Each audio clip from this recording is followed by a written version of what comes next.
Arriving in Hanoi for a second meeting with Kim Jong-un, President Trump sounds as if he is retreating on his ambition to eliminate the North's nuclear arsenal. Hanoi, Vietnam, when he vowed to solve the North Korea problem just before his inauguration 2 years ago, President Trump made clear he meant eliminating its nuclear arsenal. But on the eve of a second meeting with the North Korean leader, Kim Jong-un, the president sounds prepared to accept much less, at least for the foreseeable future. "I don't want to rush anybody," he said this past weekend. "As long as there is no testing, we're happy," he added, pointing to the North's suspension of nuclear and missile tests.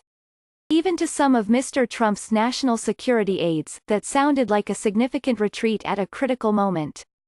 As he landed in Hanoi late Tuesday, Mr. Trump appeared determined to change America's relationship with a nation that has been a bitter and brutal adversary for nearly 70 years, and willing to shift his administration's goals to do so, from immediate dismantlement of the North's arsenal to limits on its size and reach. It is unclear whether the two men will emerge in the coming days with any of the breakthroughs that appear in the mix for discussion: a freeze on nuclear production, a peace agreement aimed at formally ending the Korean War, or a schedule for dismantling the North's arsenal. But they chose Vietnam for obvious reasons. It is a bustling symbol of how a country that once fought the United States can become a fast-growing economy even while retaining a heavy dose of authoritarian rule. And for both leaders, it is a moment of critical choices. Mr. Kim needs to make good on promises to nurture the North Korean economy and maintain the military might to ensure his country's survival, while Mr. Trump faces the biggest opportunity of his presidency yet for a diplomatic breakthrough, and the stark risks of underdelivering on a signature issue after threatening fire and fury only months ago.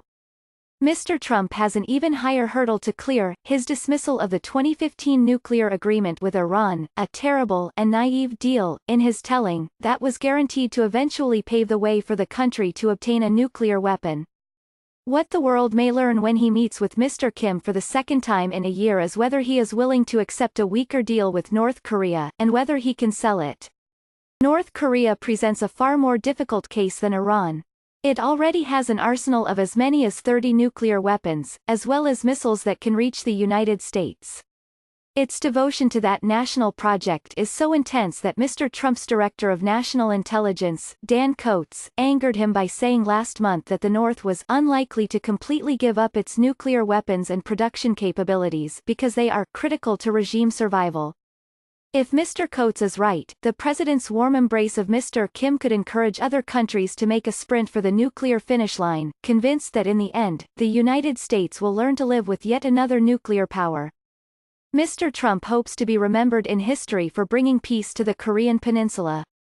But he also risks becoming the president on whose watch North Korea demonstrated an ability both to hit the United States with a missile and to detonate a hydrogen bomb, and who then gave it such a good deal that others decided to build nuclear arsenals, too.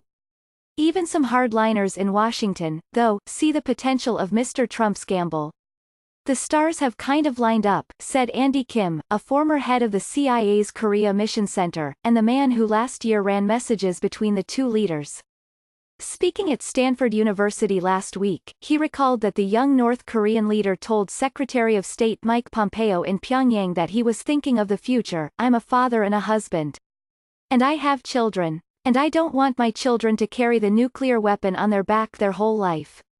Mr. Pompeo left the meeting hopeful, but wary. The Secretary of State bristled last week when asked to reflect on how the lessons of the Iran deal applied to North Korea. Sounding exasperated, he said they were very different situations and insisted that the full and final denuclearization of the Korean peninsula in a verifiable manner remained the ultimate goal. But whatever deal emerges in Vietnam will be compared to the one that President Barack Obama struck more than 3 years ago with Iran, and that Mr. Trump has now abandoned. In return for a lifting of sanctions, Tehran agreed to ship 97% of its atomic fuel out of the country and to halt virtually all new production until 2030. The irony is that the best possible outcome for North Korea would look something like the Iran deal, said Robert Litwick, who has compared the negotiations in his work at the Woodrow Wilson Center for International Scholars in Washington. There are a few other comparisons, from Ukraine to Kazakhstan to South Africa to Libya, that will also hang over the meetings. All gave up nuclear arsenals or the equipment to build one. But as Mr. Trump has discovered, there has never been a problem quite as complex as North Korea. Perhaps for that reason, Mr. Trump has moved away from using denuclearization as a measure of success, instead citing the dialogue itself, and the warmth between him and a dictator half his age, as the metric of progress. With an eye on the Nobel Peace Prize, he may not get any closer than this to an agreement as momentous as those that Ronald Reagan reached with Mikhail S. Gorbachev, the last leader of the Soviet Union.